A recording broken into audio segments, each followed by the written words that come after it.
Are you Steve Carell? No, I get that a lot. I'm not. Okay, yeah, I thought he was a lot shorter. The hell is that supposed to mean? What do you mean a lot shorter? I mean, everybody thinks I'm 5'8". So you are Steve Carell? No.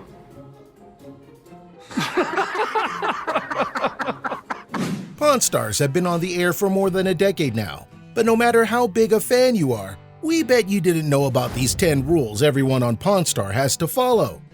Number 10. Clients' faces must be documented. There is a set of rules and regulations set forth by the state that governs the pawning business. One of these rules include the requirement for pawnbrokers to keep a book of all their transactions. When you first hear about it, it might seem like a straightforward requirement, but there is one rule of reality television, and that is, everything is never how it seems. In line with that concept, there are some unusual specifications that are required to go along with the mandatory bookkeeping. Pawnbrokers are not only obligated to write down the name, age, and address of the person that comes into their store, but they have to write a description of their facial features. As for cast members, Chumley, who shows great appreciation for the store's female clients, you can only imagine how deep these descriptions would be. What, you got a problem? Number 9. Buying things they don't want. The entire show is based on finding strange items with interesting stories. This is what the viewers want to see when they watch the show. However, striking a deal on an object that is very unusual is a pretty risky task. It is often hard for the cast to find out whether a potential buyer exists or not, and how much they would be willing to spare for the said item. It was the executive producer of the show, Brent Montgomery, who very quickly figured out the show would lose its appeal if it didn't have many sales. Therefore, he urged the cast to buy items they otherwise would not want, just so they could show the deals being made on the show instead of just showcasing the curious objects. Number 8. Not allowed to work at the counter. When the first few seasons of Pawn Star was on air, it would be very easy for fans to stop by the store and meet their favorite television stars. However, as the show gained more popularity, the cast was no longer allowed to work at the gold and silver pawn shop counter. Nevada is one state that has strict privacy laws that protect the sellers who want to pawn an item. But once the cast became so famous that they could no longer ensure the privacy of the store's patrons when they were at the counter, changes had to be made. This is because while the fans snapped pictures of the cast, they could also snap a picture of the client as well. So to protect the privacy of unsuspecting store visitors, the Pawn Star cast is only allowed to do business on the show. Number 7. The cast can never make the first offer. Cast member Rick Harrison's negotiating skills and techniques have been admired by several business insiders. If you're a longtime viewer of the show, you might have already taken notice of one of his signature tactics. Harrison explains that when you are negotiating, you should never make the first offer.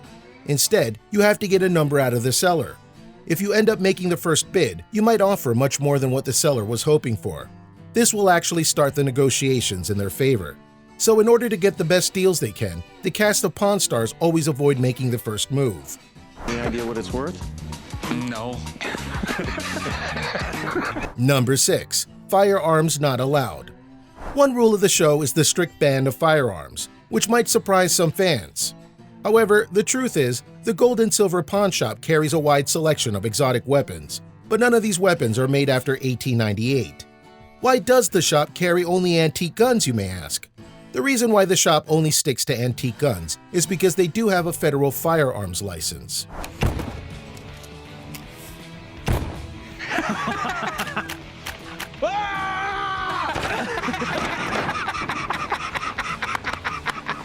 Don't you mess with my big boss!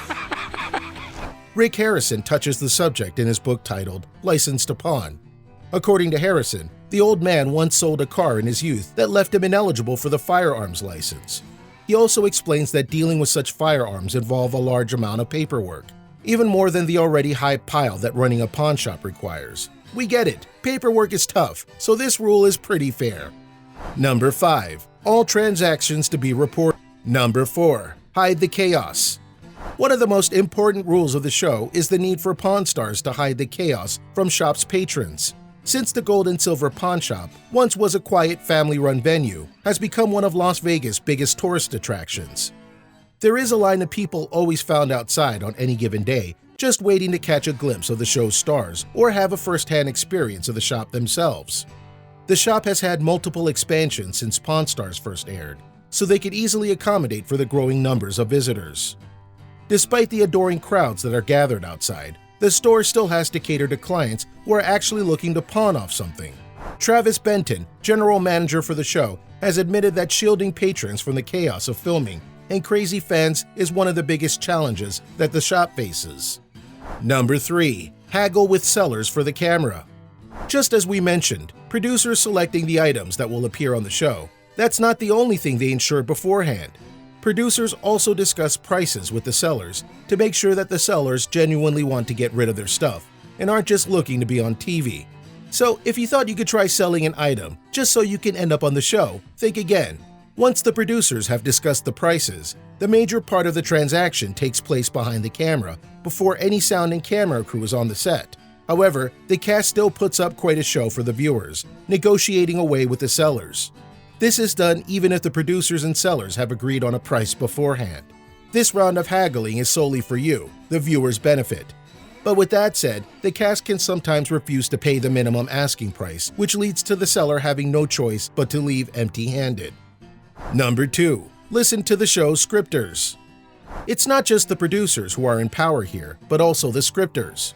Although the Harrison family is ripe with intrigue and rich with knowledge, they are still not the ones running the show. Since Pawn Stars is a reality TV show, there is a lot of behind-the-scenes action that most of them are unaware of. Rightfully so, producers are always trying to create storylines and capture memorable TV moments just so they can put on one hell of a show. However, this means that the cast of Pawn Stars is thrown in every direction by producers looking to create an entertaining show. Montgomery admitted that production uses, quote, really smart scripters to feed the characters organic information, end quote. But this does not mean that the interactions on the show are fake.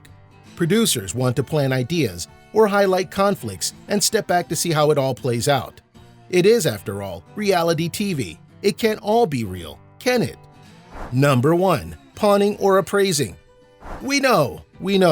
No pawning on Pawn Stars? What are we even talking about? But hear us out. Despite what the title suggests, there isn't a lot of pawning on Pawn Stars.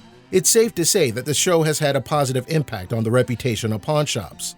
However, some shop owners like to point out how much their business is actually different from what viewers see on the show.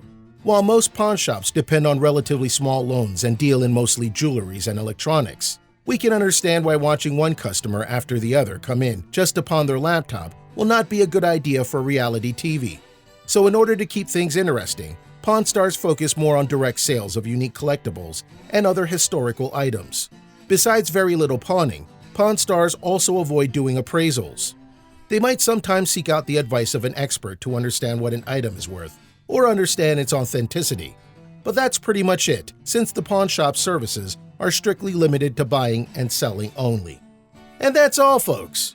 We bet you didn't know these rules that the cast of Pawn Stars have to follow. If you learned something new, comment down below and let us know.